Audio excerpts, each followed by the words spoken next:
Sir आप question any question नहीं, आप क्वेश्चन जो भी है आप हिंदी में पूछ लो। मैं हिंदी में बोलूं? हिंदी में बता दीजिए कि क्या क्या लीगल फॉर्मेलिटीज आप लोगों की तरफ से होगी, कॉन्स्टिट्यूशन में कितना अधिकार उनको देता है, कितना अधिकार आपको देता है, कितना अधिकार क्या प्रोसीजर है? अरे सुन लो यार, हाथ उठा रहे हैं। जो I will just repeat quickly in Hindi की जो तो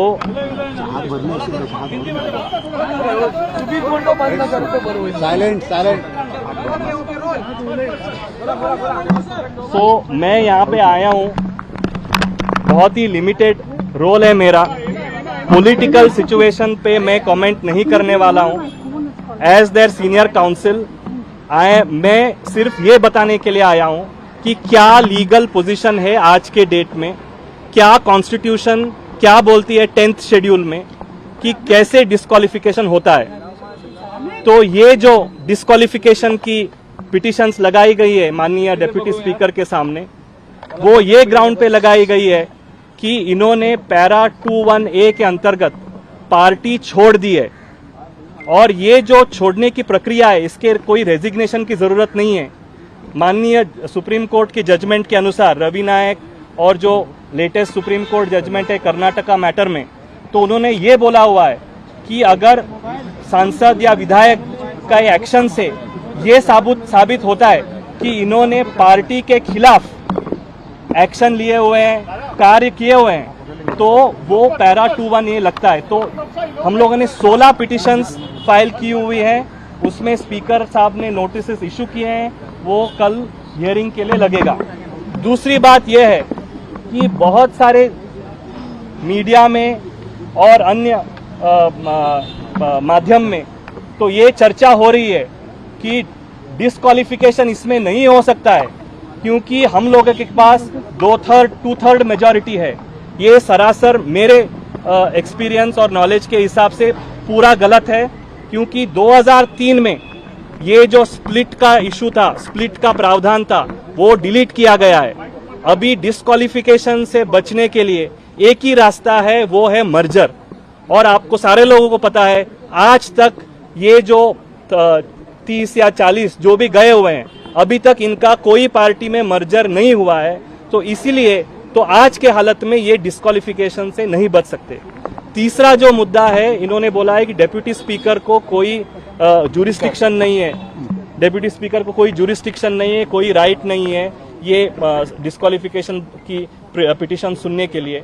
उसके लिए मुझे यही कहना है कि कॉन्स्टिट्यूशन में क्लियर प्रोविजन है 180, उसमें यह बोला गया है कि जहां पे भी वैकेंसी है स्पीकर के ऑफिस में, तो deputy speaker can perform all the functions of the speaker. और रही बात वो नो कॉन्फिडेंस की, वो नो कॉन्फिडेंस मोशन ना ही मैंने देखा है, ना ही वो उसका रिजेक्शन मैंने देखा है।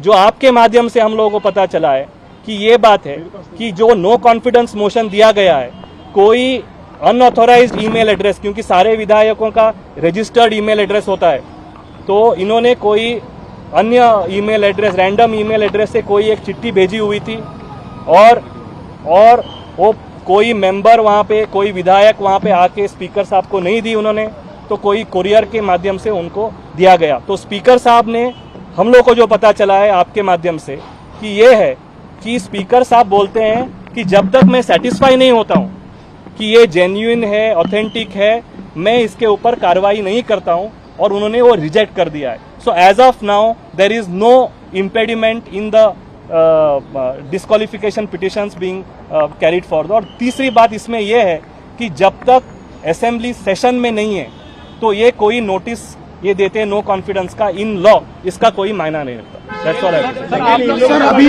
एक बात पता चल रही है कि अविश्वास प्रस्ताव जो है वो दिया, और एक बार फिर अपक्ष आमदार के हाथ से दिया गया है, तो ऐसे वक्त में क्या वो आगे की कार्रवाई कर सकते हैं? नहीं, वो मेरी जानकारी में नहीं है, so I can't comment on it. और जो स्पीकर साहब करेंगे तो हम लोग कमेंट नहीं कर सकते। लीडर ऑफ द हाउस जो चुना है शिवसेना ने और चीफ व्हिप चुना है, क्या वो वैलिड रहेगा? बिल्कुल, बिकॉज जो लीडर ऑफ द हाउस है और चीफ व्हिप का मामला है, that is the domain prerogative of the political party, original political party. Original political party decide करेगी कौन लीडर होगा। लेजिस्लेचर पार्टी जो है वो पॉलिटिकल पार्टी का अंग है, कोई लेजिस्लेचर पार्टी सुप्रीम नहीं है। ओरिजिनल पॉलिटिकल पार्टी से लेजिस्लेचर पार्टी बनती है।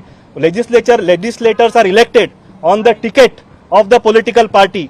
सो जो पॉलिटिकल पार्टी बोलती है उसके ऊपर विप या लेजिस्लेचर पार्टी का लीडर चुना जाता है। So therefore there is a rightful change in the chief whip. And और एक बात है, कल नेशनल काउंसिल एग्जीक्यूटिव मीटिंग में देयर वर मोर देन 250 के ऊपर रिप्रेजेंटेटिव्स इलेक्टेड जो 2018 में नेशनल काउंसिल शिवसेना में इलेक्ट हुए थे।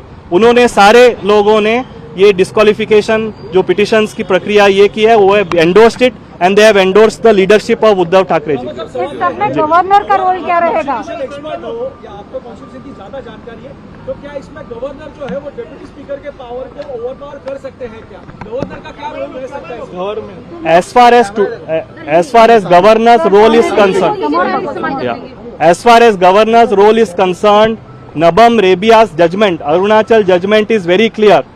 जो डिस्क्वालिफिकेशन मामले में governor has no role to play. आप कॉन्स्टिट्यूशन बेंच की नबम रेबिया जी की जजमेंट पढ़ लीजिएगा। 5 जजेस bench of the supreme court have clearly said कि governor has no role to play. वहां पे जो बात हुई थी, गवर्नर वाज सेंडिंग डिरेक्टिव्स कि डिस्क्वालिफिकेशन पिटीशन सुननी चाहिए नहीं सुननी चाहिए, तो वो सारा चीज सुप्रीम कोर्ट ने बोला हुआ है कि गवर्नर के डोमेन में नहीं है, he has no jurisdiction. Disqualify होने से पहले अगर वो गवर्नर को खत लिखते हैं तो क्या गवर्नर स्पेशल असेंबली का कन्वेंशन बुला सकते हैं? क्या सेशन बुला सकते हैं?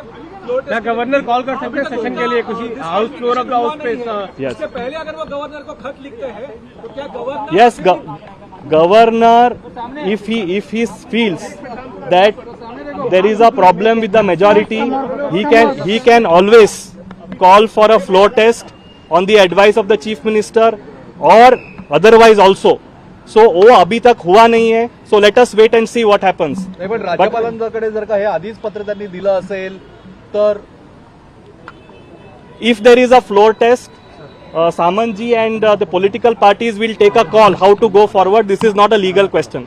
Thank you. Okay. आता केम्ब्रिज युनिव्हर्सिटीच्या दर्जाचं शिक्षण मिळेल आपल्या जळगाव शहरात विद्या इंग्लिश मीडियम स्कूल येथे. Cambridge knowledge programme, Cambridge pre primary holistic programme, coding with Tech Mahindra, euphoria club, Vidya Kala Manch, विद्या रंगमंच व विद्या स्पोर्ट्स क्लब अशा सर्व सुविधा फक्त विद्या इंग्लिश मीडियम स्कूल या ठिकाणी. सोबतच स्पेशियस क्लासरूम व एक्सपर्ट शिक्षकांचे मार्गदर्शन. Vidya English medium school, DMart जवळ, JK park road, Jalgaon. Admission open for nursery to 10th standard.